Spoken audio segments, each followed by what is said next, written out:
तरी आले तरी ते प्रश्न आपण सगळे सोडवल्याशिवाय वापस येत नाहीत.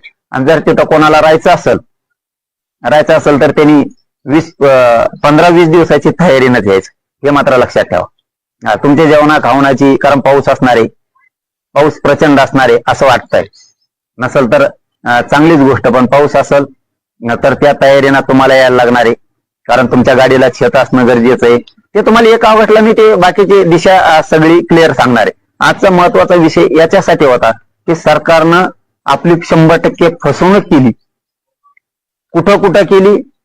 त्यांनी 3ही गॅजेटियर लागू करू म्हणले होते, 3 महिन्याच्या आत ते लागू केलेले नाही.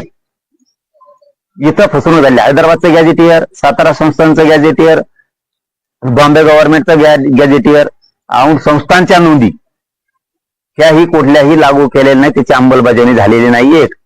सगळ्या सोयऱ्याची अधिसूचना काढली, त्याची अंमलबजावणी झालेली नाही.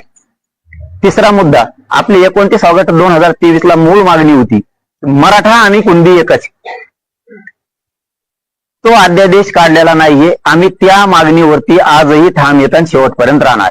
त्याचं मूळ कारण असं आहे की मराठा आणि कुणबी एक आहे की ज्यावेळेस चर्चा सुरू झाली त्यावेळेस सरकारच्या वतीनं गिरीश महाजन साहेब आले होते.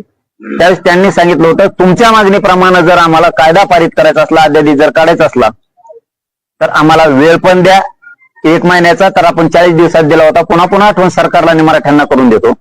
आणि त्यांनी त्याचबरोबर सांगितलं होतं, कुठला कायदा जर पारित करायचा असला तर त्याला आधार लाव. आता आयोग समिती तुम्ही गठीत केली, 58 लाख नोंदीचे पुरावे तुमच्याकडे दिलेत.